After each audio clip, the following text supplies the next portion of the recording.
going back to when I started Mama Has Goals, it was all about me finding all these really amazing people on the internet doing cool things, providing information to people, and wanting to get more of that information into the hands of people that didn't know it existed. And one of the first people I found was Brooke Rozmenoski, and she's our guest today. Brooke is a functional nutrition practitioner, the owner of Brooke Rozzy Coaching, and her and her team work with women to align their nutrition, their movement, and their lifestyle, how they want to feel in their skin. So, from building together community, answering your questions, testing hormones, gut health, going through cycle changes, all of that, she is a wealth of knowledge. And Brooke makes this super relatable. She is a mom of a 5 and almost 3-year-old and breaks this down to what does that look like on the day-to-day basis. She's super busy. She has help from her husband, but he's really busy too, and really breaks this down to regardless of what season you're in, regardless of what age your kids are, what your past health challenges are, what they could be, how can you take action today to go through these things? And how can you get some knowledge into the different cycles that we carry? What are some things to know that are no-nos for hormone health? What are some things to know that are no-nos for gut health? How can you truly take action? And then what does that mean in the sense of where does a doctor come into play? Where do you connect with other, practitioners that are like Brooke? How can you get more information to truly just feel really good in your skin? We break all this down today with actionable takeaways to be able to truly hit the ground running and focus on you. What are some ways that you can do a little bit each day so you're not taking on something that isn't sustainable and reliable? What this means from an individual approach, because we're not all built exactly the same. So good. So let's dive in and learn about how we truly can take care of ourselves a little bit better.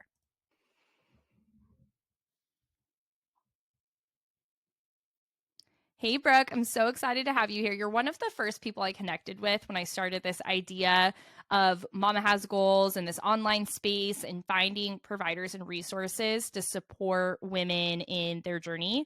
And it was because you're such a wealth of knowledge and you help women with so many things that they may not be willing to like raise their hand and talk about, or they're feeling a certain way and they just think they need to suck it up and just kind of go through it. So, talk to me a little bit about how you got here, how you really stepped into this wealth of knowledge and supporting so many women and how they're feeling. Yeah. Thank you. I don't feel like I know very much, but sometimes I feel like I might be a little smart and figure things out.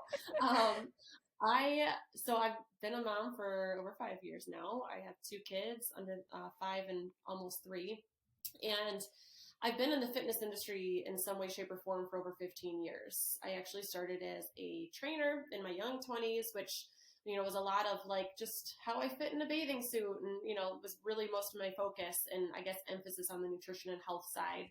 And then about midway through my career, I went through a pretty traumatic event and lost my dad to cancer. And my body went haywire. My hormones went off. It felt like no matter what I was doing, I was fighting my body to just feel good in my skin. I felt like I had to be perfect with my nutrition. I wasn't really getting any answers on what was going on until I started to have to like kind of take things into my own hands and seek out other approaches. I finally started to get some resolve into what was going on with my own body. And I started to see that in my clients of they were feeling frustrated. They maybe weren't getting the results that they should be getting at this point. And this kind of led into when I met my husband and we had our daughter. And then I saw a whole other world of how much women were not supported in understanding how their body functions, even when it came to getting pregnant, but especially when it came to pregnancy and postpartum and just, your life does a 180 and just how to support yourself after you have kids. So that's really what transpired. Our business, and I went back to school after having our daughter and completed a 2-year functional training program. And now we bring a lot of that with our clients to really understand, obviously we're in your shoes, but also how do you still feel good in this new phase of life? And even though a lot of times we're told in your 30s, 40s, and 50s that like exhaustion just comes with the age, it really doesn't have to. It always used to really gripe me to hear the like, you know, have to have caffeine to survive the day and wine to relax at night type of a thing. Yeah. I was like, that can't be it. Like that can't be what we're destined to feel like. Yeah. And so we're going to get into speaking to like some ways that people may acknowledge that they're in this boat. But I know for me, I actually was like, I'm fine. Like I have good energy. My hormones must be great. I've never had an issue with birth control. Like I don't have any of these flags until I started really thinking about it. And I think that we are so often, especially during motherhood, we're focused on everybody else and our checklist for the day and our schedule that we haven't actually slowed down to really think about some of these symptoms. So talk to that person really quick. That person that's like, I don't have any of these symptoms. Like I'm fine, but maybe they're not. Maybe they are, but that I think that there's a huge portion of the society of the world, but especially moms that actually have some symptoms that they're not even aware of. Yeah. Yeah. You know, a lot of the symptoms are subtle too in the beginning. It's, it is well, I'm good, right? Because we dismiss it because everybody else around us is feeling the same way, right? It's the waking up tired in the morning. Like you should wake up feeling refreshed, despite the fact that like if you're in a stage where you have a kid that's waking you up a lot in the middle of the night. But when it's in your control, you should be waking up feeling refreshed in the morning. You should be dreaming at night. You should be sleeping through the night without waking up to pee. No matter how much water you're drinking in a day, you should still be able to sleep without waking up to pee. Getting through the day, like those mid-afternoon crashes, that is not a normal experience. You shouldn't be, needing the coffee or chocolate or something around that time frame or feeling like you could go take a nap. And a lot of it too can be like an overstimulation. It's more of a subtle thing with women and with moms, especially that I see is we are stimulated super easily and agitated super easily by those things. So if it's like the TV's on and then the kids' toys and then somebody's like waving something in your face, you can feel yourself getting like highly agitated and overstimulated. That's a sign that something's wrong. Mm-hmm. Either it be like a nervous system type thing or dysregulation happening somewhere, but it's usually more of the subtle stuff from that standpoint. And then what we also run into with women is not pooping every day. You should poop every single day, a minimum of once, one solid one, but ideally like 2 to 3 times a day. And usually when I say that, women's jaws hit the floor, and I'm like, no, you really need to poop regularly to regulate your sex hormones. PMS symptoms are not normal. Like your cycle should almost surprise you on a monthly basis. If you're aware of your body, you're gonna know something's happening, but it shouldn't disrupt daily function. And libido is a big one that not a lot of people talk about, but if you are not feeling the desire and your libido is low, especially if you are cyclical and around like ovulation time and like right before your period, you should have a libido spike. So those are all some subtle signs that people experience that think they're normal and they're really not. Okay, and for the women driving that can't Google libido, let's give them a breakdown. Your sex drive. That's really what it is. Like your desire to have sex. It should be good, especially like 30s, 40s. As you get to know your body more, like your desire to be intimate with your partner, unless there's other reasons right outside of your physical body, but your sex drive should be pretty good, especially when we're talking about like leading up to your ovulation when your body would be wanting to. And then you usually get a little bit of a spike sometimes right before your period too. And there's a couple things that people do on a regular basis that are hurting their hormones that they don't even think about. Can you talk about like the top 5, like 3 to 5 red flags that you see like the normal person doing that you're like, don't do that? Yeah. One of the biggest is drinking caffeine every morning on an empty stomach, like waking up and grabbing your coffee before you have anything. It's not that caffeine itself is bad. Caffeine, can be beneficial for some people, but the overuse of it and then the way that we use it can be a problem. So it actually can cause digestive distress. It actually can cause some hormonal distress if we do that. So it's really good to just wake up first thing and grab some water first, and then have a small meal or something in the morning, and then grab your coffee in the morning, instead of waking up and reaching for that first. The other one, speaking of the small meal, is skipping breakfast, the waking up and missing a meal in the morning. Intermittent fasting, like a lot of nutritional studies, things like that, are not done on women. And a lot of women, which most that we talk to, are usually more living in a state of stress. Either we're not sleeping well or hormones are off or something like that.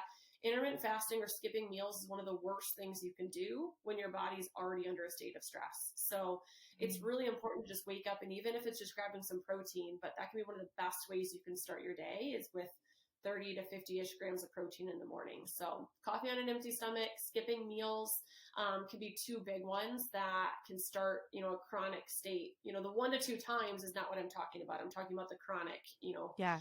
things. Staying up late to binge Netflix, whatever it is that we're watching at night, or scrolling social media on our phone.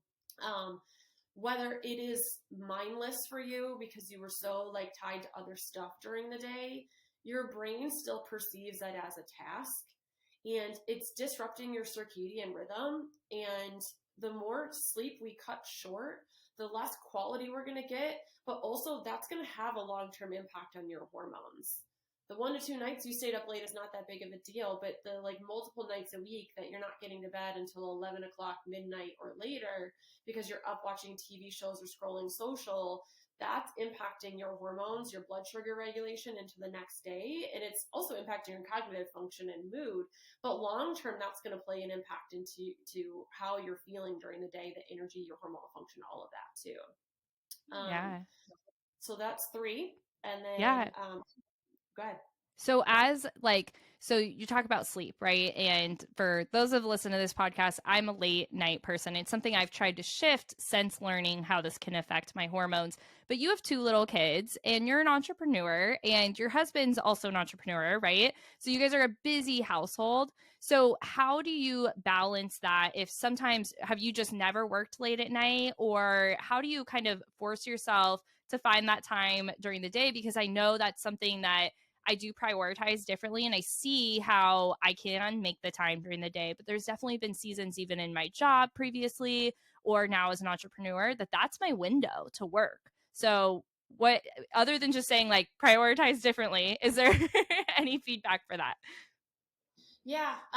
So I used to do that, and it was shifting the way I showed up in my business too. It was shifting my energy in my business, the capacity I had for my clients. So I have a very hard boundary of I do not answer any messages after like 7 p.m. From my phone, and I am completely tuned out after 8 p.m. and my phone's put away.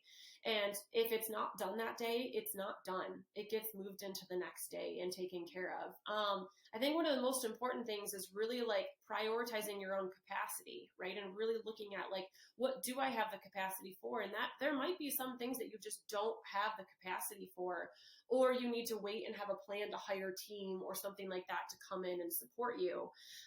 So one of the biggest things that I did was I hired in a business manager first. And it was just slowly bringing in other people that I could help, that could help me in certain ways. But that takes some time, right? It takes uh, revenue, I guess, in your business for you to be able to do that. So if you're not in that state yet, it's really just recognizing your capacity and what's going to be your return on investment in your business.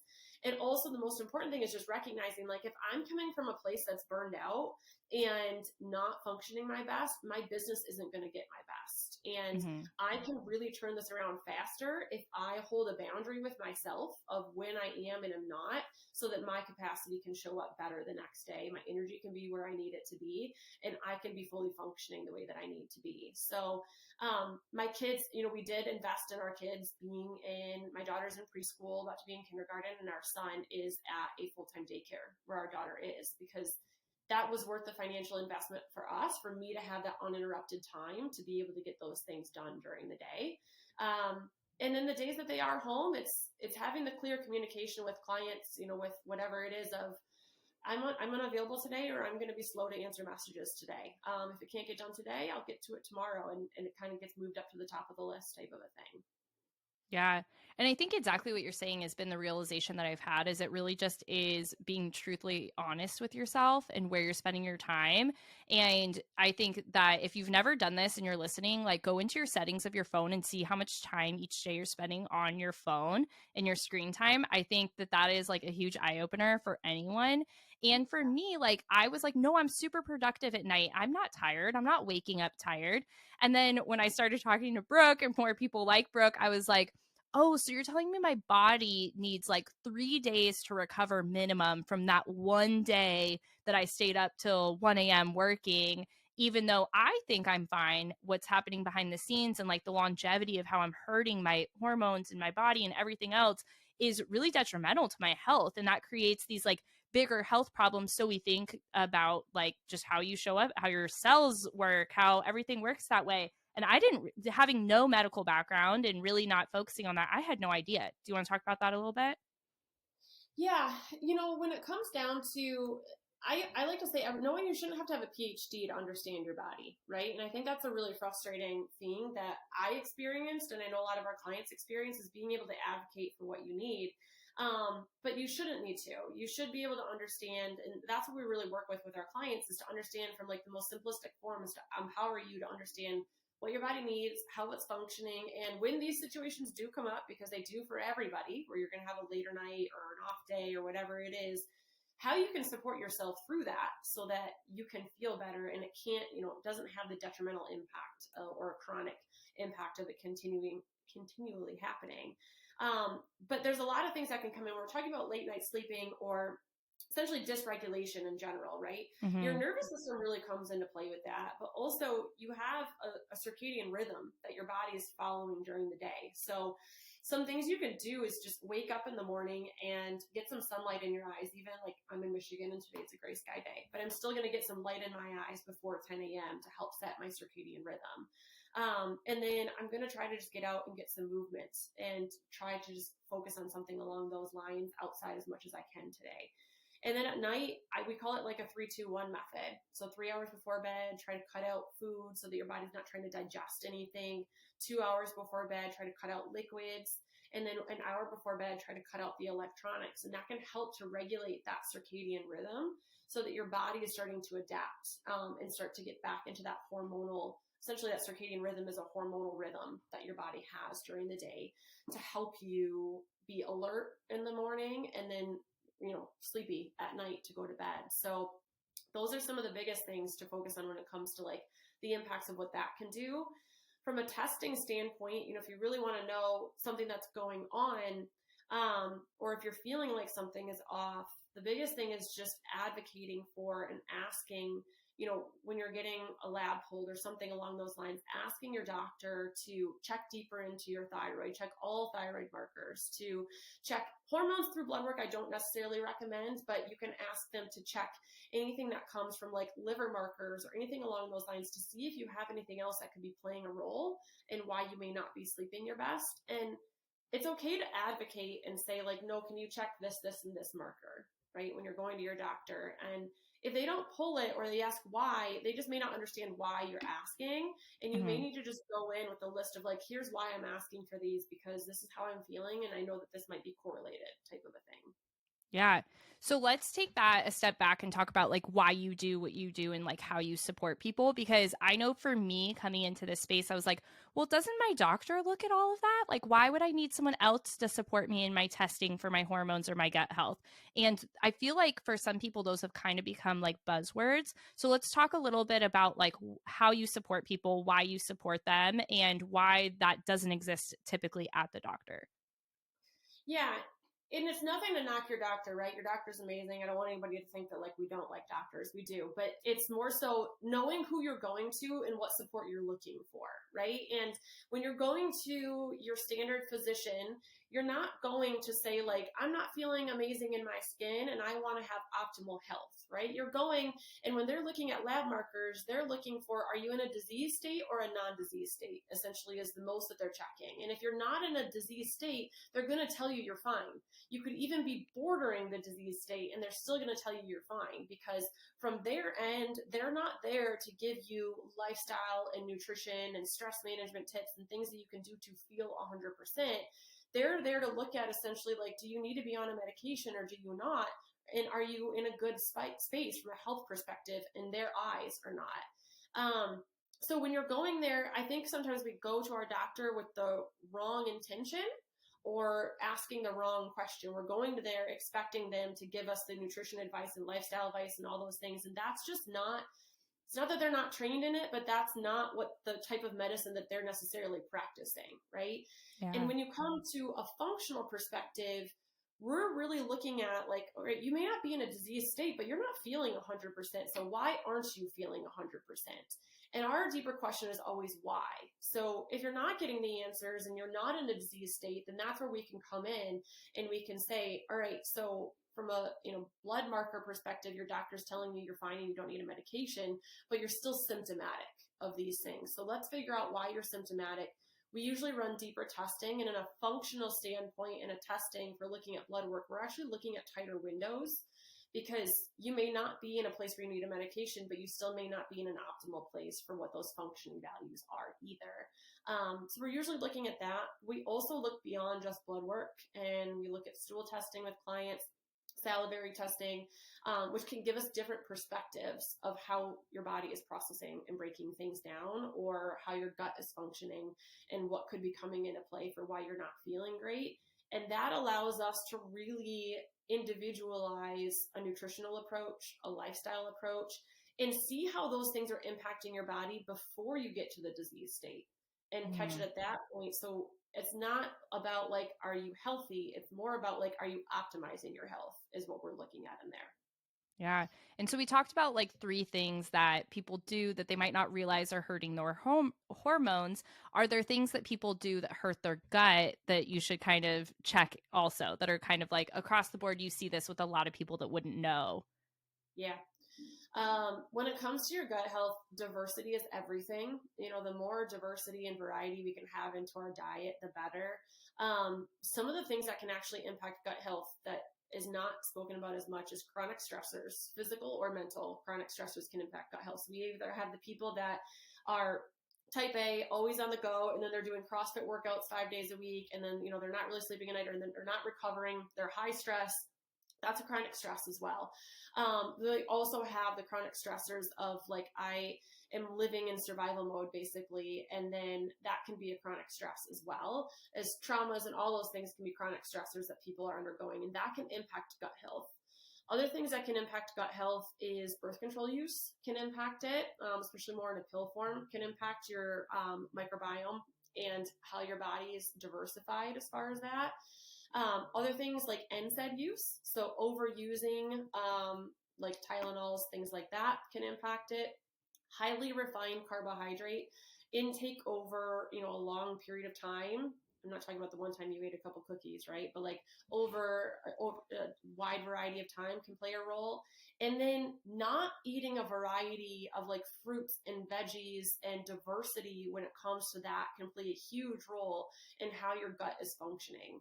A lot of times we'll talk to people who are on the go all the time, so their meals are on the go often, and they can't remember the last time that they purposely included vegetables and things into their meals, right? So those are some signs that there might be something off with your gut, and that we might need to look there first for why your hormones or why you're not feeling your best. Yeah.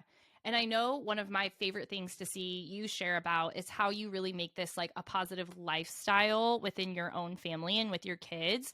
Let's talk a little bit about that, how this isn't something that we just fix when we're older, but that we can start off good or at any point where we are. Even if your kids aren't young, it's something you can introduce. And you do it in a way that isn't just like, oh, I'm feeding my kids just like spinach and chicken. Like they're eating things that they love as kids, and you're introducing all different aspects of it. So what are some ways that that's worked really well for you? Yeah, our daughter's in full picky stage. She's 5, and our son is almost 3, and at moments has his opinion. So with our kids, I try to just keep it as like, I'm going to let them have their opinion, because in this age, they're trying to develop their own sense of taste and personality, right? And a lot of times we can take the defiance as like, well, my kids will never eat this type of thing. And it's not that. It's just that they're trying to develop their own, right? Their own sense of everything. So I go with that with my kids. And when we're putting a meal together, I've got a few rules. There's always a protein option. There's always some sort of like fruit or veggie or something along those lines that's going to deliver them some more nutrient density. There's always some sort of a fat option on their plate. And there's always something that I know that they will eat on their plate too. So if I know that like strawberries are their favorite, or they've been loving apples lately or whatever, it's always going to be on their plate, because I know when I give them their plate, there's at least going to be something that they're going to go to first, more than likely. And then it opens up conversation for other things on their plate. We rarely ever push things with our kids. So you're probably not going to find me saying like, you need to eat this or that type of thing. I will encourage, and we talk to our daughter around like, this is what protein does for us. And this is why we eat the fruits and veggies and how they make us feel.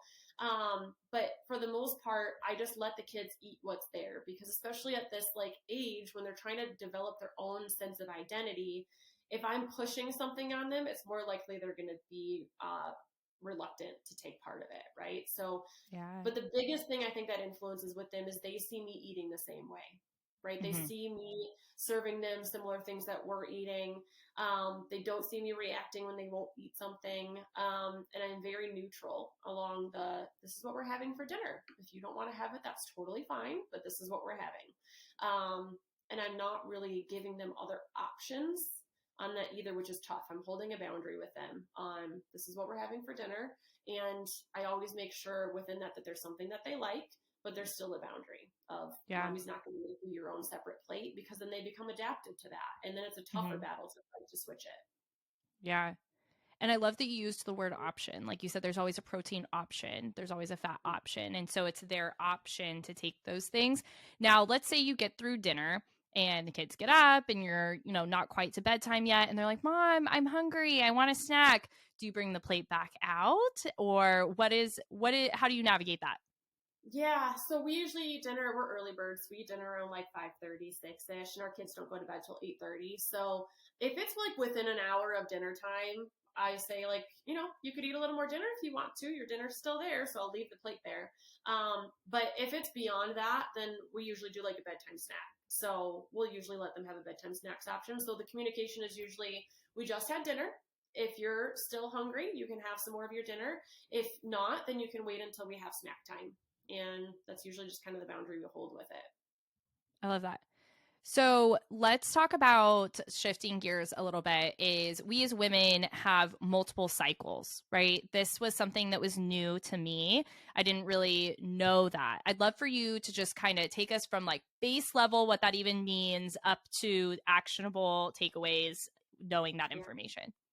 Yeah.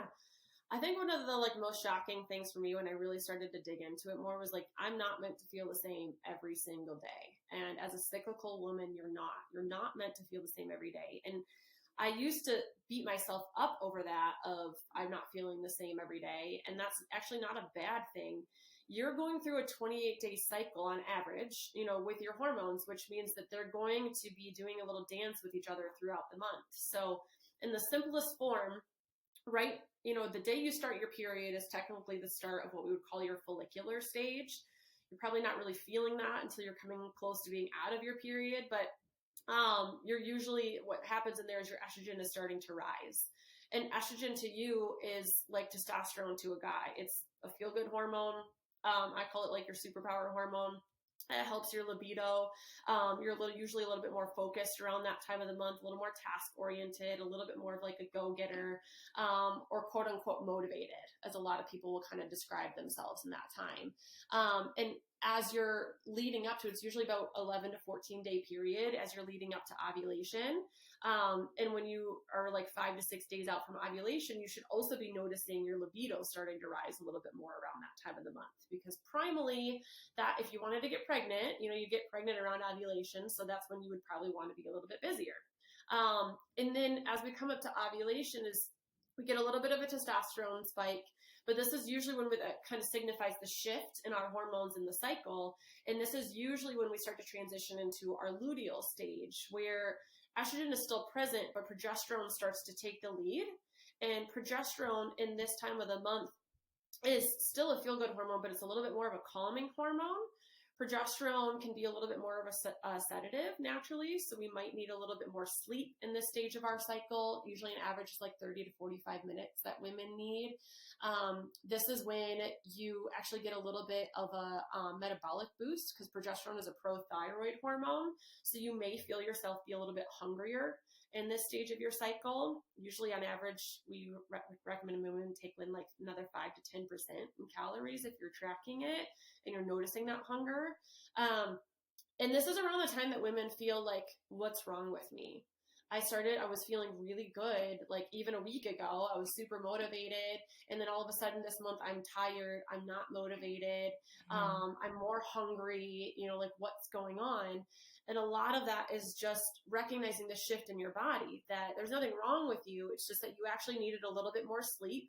You might have needed a little bit more food, and your body actually needs you to be a little bit more restorative in nature in this time of your cycle. So it's not that there's anything wrong. You don't have to make massive shifts. It's just being more in tune with, I should probably go to bed a little bit earlier, or maybe my 5 a.m. workout becomes a 6 a.m. workout type of a thing in this stage of my cycle. And this is usually leading up to, your period, and then your period marks that when it's kind of starting all over again. But right before our period, our hormones, all drop as well. So that's usually when we can start to feel a little bit more, I guess, different is when you're going to notice the biggest difference. But that's when you should start to notice, like, all right, my period's about to come. It shouldn't be PMS, cramping, all those kinds of things. Those are signals that something is off in that cycle. And that dance that estrogen and progesterone did with each other may be getting impacted. And we need to figure out where and why. But that's about what it should feel like through the month. If you're getting excessive hunger, excessive fatigue in that luteal stage of your cycle, you're getting more, up and down mood swings, that's when you should notice like something might be off, because this shouldn't be feeling this way. From a workout standpoint, things don't really need to shift. There's not a lot of like data to show that we actually need to shift our cycle or shift our workouts around our cycle. But what you may notice is, because of that motivation you're feeling more pre-ovulation and as your period starts, that you feel better in your workouts. And the reasons we may not feel as good in the luteal stage is because we may be skipping that extra sleep that we need, or may not be giving ourselves the extra calories that we need. So when you're coming into that luteal stage, if you're not able to give yourself that extra sleep or things, you may need a little bit more restoration. So it might be a good idea to like swap a run for some yoga, or, a strength training session. Give yourself longer rest breaks between the work that you're doing. You don't necessarily need to overhaul the whole thing, and do a totally different approach in that 2 weeks before your period. And when you're into your period, I usually suggest women like, just give yourself a little bit of credit. You're bleeding right now. So like you might need to rest a little bit. But a good thing that you can do is increase red meat around that time leading up to your period too. I usually suggest like 2 to 3 times a week to help support the iron that you may be losing as your period starts as well, and help support how you're feeling around that as well. Nice. And if someone's plant-based, is that like spinach, or like what are things that they can do?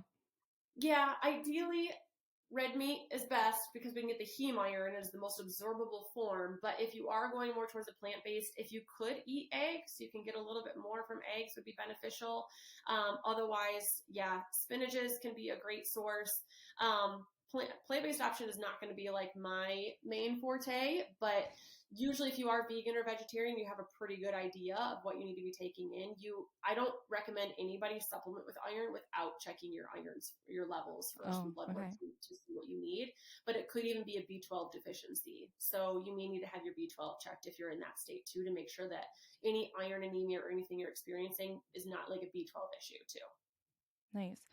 So you just gave us so much information, and for someone that's new, they may be like, oh my gosh, I need to go learn more about this. And obviously we recommend reaching out to Brooke directly. But if someone's headed to Dr. Google, or they, have their phone listening, and now their Instagram algorithm and their Facebook algorithm is going to be giving them all sorts of information, what are some of like the myths or some things to like watch out for that you might be like, hey, that's not actually a truth? Context is everything. The symptoms for a lot of things can be very, very similar. So context matters the most. So I usually advise staying off of Dr. Google, because you're usually going to like diagnose yourself with something that is not true. But if you're looking for resources, or places to start, I would say in the most simplest form, like just start with eating whole real food and 3 meals a day, and having a protein, a good fat, quality veggies, and some good dense carbohydrates on your plate 3 times a day. Walk, move your body regularly. You don't have to get 10,000 steps in a day, but figure out how many you are getting and maybe try to challenge that a little bit and increase that movement. Strength train 3 times a week is phenomenal. It's really good metabolically. It's not necessarily shown to have like huge impacts on weight loss directly, but indirectly it does. And sleep. Just try to get as much restorative sleep in your week as you possibly can. Those are some of the best places for somebody to start. But if you're looking for other resources or places to go, I would really suggest just kind of paying attention to yourself and your own habits. Instead of looking at other things, pay attention to your own habits in the context of journal it out for a day. And how did that make me feel? And did I wake up feeling rested in the morning? And then look back at your last 24 hours of, well, what happened in my last 24 hours for why I was feeling that way? The best knowledge you can give yourself is like awareness of your own self and what you're doing. So that's usually where I would suggest somebody start. Yeah.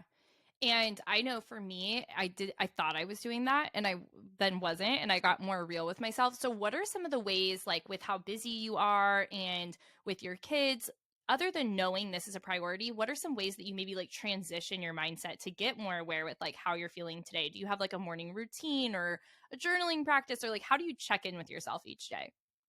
I wish I had a morning routine, but my kids wake me up in the morning, so that's my routine. I mean, I have a morning hustle is what I'll call it. It's like get up, get the kids ready, get them off to school. And then I come home and I purposely block an hour between when I drop the kids off at school and when I actually start work in that day or take appointments, so that I can come home and have an hour to do whatever I need to do to feel centered for that day. Some days that's go take a walk. Some days that's sit down and go through something in my business. Some days that is, read a devotional or journal or do a workout. It just depends on what's kind of feeling good. So I don't set any agenda for myself in that time frame, other than to just do what I need to do in that time to feel centered for the day.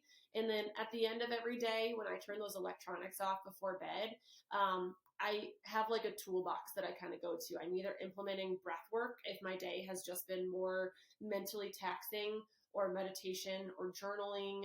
I'll do an Epsom salt bath a few times a week, and my husband will kind of like watch the kids downstairs while I just go hide out upstairs, type of a thing. So I'm trying to intentionally set time every day. What I'm doing, I don't put a pressure on myself to have a specific agenda around it, but there's at least 20 minutes of what I would say is like mentally restorative time for myself in my day somewhere. Yeah. And I love that you use the example of that it changes, because I think even with we were just talking about your cycle changing, you may need something different at different points of the month. And we're talking 20 minutes. I think so often we're looking at this and we're like, why? There's no way I could find 2 hours in my day to do this. And it's like, no, 20 minutes. And you kind of said that might even be broken up, like 20 minutes at the end of the day and then somewhere else something. And so I think that that's really important to know that it's not always like this beautiful morning routine, especially when you have little humans that are changing their schedule, that it's just allowing yourself to find some time for you somewhere. So I do love that. How have you communicated that with your husband? Do you have any tips around that to say like, hey, I need a break. I'm going to need to go take a bath. I know that's something a lot of our community kind of struggles with, is showing up vocally for themselves in that way. Is there something that works well for you guys? Yeah, it's really advocating for your needs and understanding. I had to take a look at like, okay, this is a partnership, right? Like this is not just like mom is the sole provider for everything with the kids. This is 50-50. And so it definitely took some learning on his end of the natural inclinations that he would have to just default to me for stuff. And so it really took me kind of holding some strong boundaries with him of, okay, this is your responsibility. This is my responsibility. And he would ask me in the past, like, well, just give me a to-do list. And I'm like, no, that's still making me carry the mental load of giving you the to-do list, right? Like I shouldn't have to give you a to-do list as the partner of, well, the kids' lunches need to be packed, or they need to be taken to school, or, this one's sick, so we need to take care of this. Like, that's not just my mental load. That's all of our mental load. So I think the first thing is understanding, like, you need to take yourself out of the sole caretaker role, and also remember that there's a partner who's supposed to be a caretaker with you if that's the scenario. And if that is, it's okay to unload some of that caretaking to them as well. Yeah. They're not going to do it the way that you do it, and that's okay. There's nothing wrong with that. I think the toughest part is like we can unload it, but then we try to control the way that it's done. You have to unload it and let go of it, and then hold the line and responsibility of it getting done. Sometimes we unload it, and I have done this. And then when it's not done or done the way that we want, we just take it back over and then get resentful that it's Yeah. not getting done, right? But instead of taking it back over, that's where we should be holding that line of responsibility of, well, no, this is actually yours to take care of. And that takes time. It's not happening overnight. So I think that's one of the most important things. And then also just, it's okay to communicate like, hey, I'm really overstimulated right now. I need to go take a 20-minute break. Do you got this, right? Do you need anything from me? And there's nothing wrong with asking that too. Yeah. Yeah. I love that. And I think whether it's communicating with your partner, testing your gut health, your hormones, like your exercise, your schedule, all of that, there's like these buckets. And always think of it as like bumpers when you're bowling. Like there's these bumpers to stay within, but kind of like where the ball goes in between there can be different for everyone. And so with your clients and with these topics, maybe not as much as stuff in the household, but like the gut health and the hormones, why is it important to like realize you're an individual also? Why is it important to say like, okay, these are the bowling lanes and the bumpers, and these are the things I can be learning, but I need to have some sort of individual approach, and this is how I can help myself with that. What does that look like? Yeah, our bodies are all very different, right? Like we may have general needs that are very similar from each other, but the way in which those get applied, our lifestyles, our behind the scenes, our stressors, our past experiences, and our genetics are all very different. So it's really important to just recognize that like what may work for one person is not going to work for another, and my behind the scenes is not the same as somebody else's. So the way that somebody else preps their food and does all these things may feel like a second job to me, and it may not be something that I can take on. So it's really good. The problem I see a lot is we jump into like diets and exercise programs and things like that that require us to adapt our lifestyle to meet that diet approach.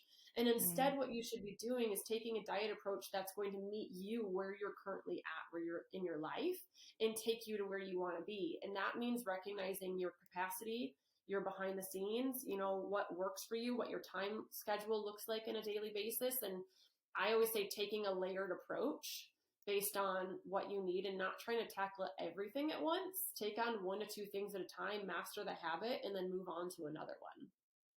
yeah, that was so good. I need you to say that again. So instead of focusing on just where you want to go, focus on where you're at and really what you can take in right now, right? Yeah, you have to recognize your capacity. So often we will be like, all right, I'm going to start this diet and I'm going to do this thing for 12 weeks. And then we get 2 weeks into it and we're like, this is really overwhelming and I cannot maintain this. So it's really important to just recognize like, it's not a failure on my end that I can't overhaul my whole life overnight. I can't either.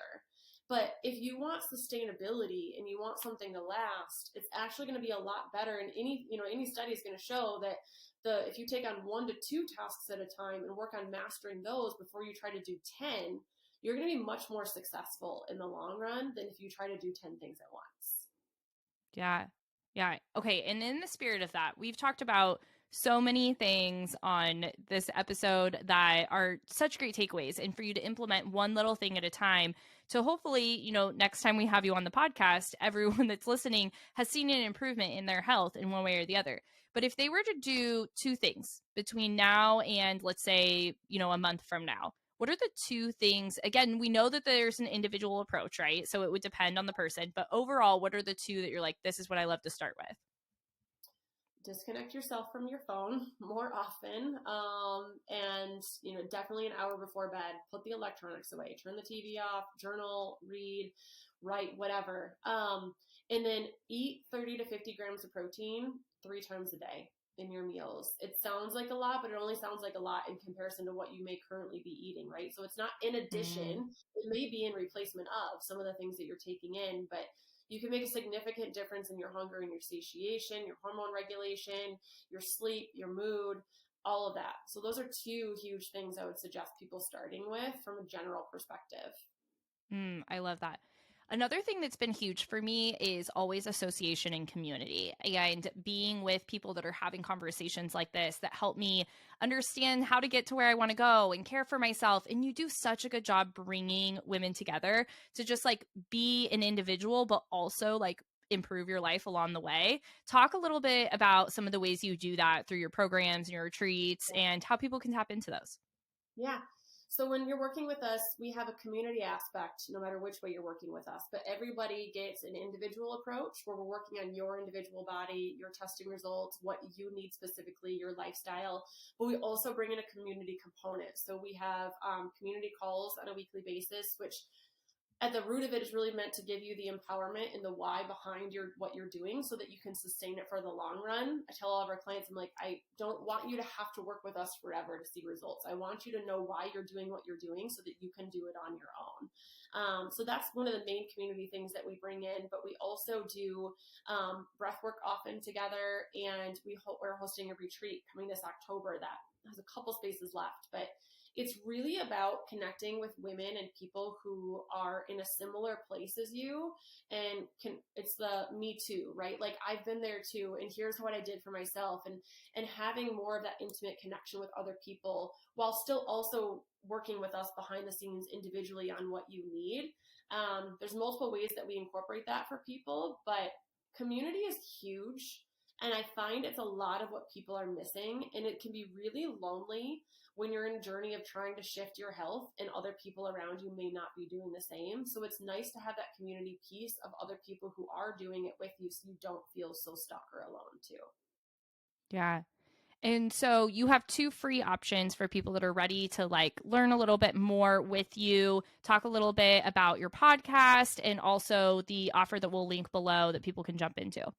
Yeah. Some of the things we touched on today, but we have a complete resource for you guys. It's a complete ebook with the 10 habits that we encourage you to nail down if you really want to feel good in your skin. We guide you through each one, why it plays a role.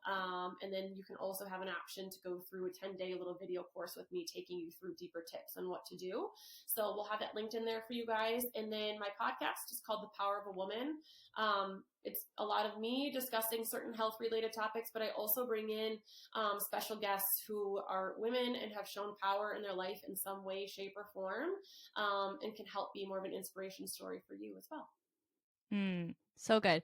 And for those that are ready to dive deeper, they can connect with you on testing, in your retreats, in your programs, and we'll put all that down below.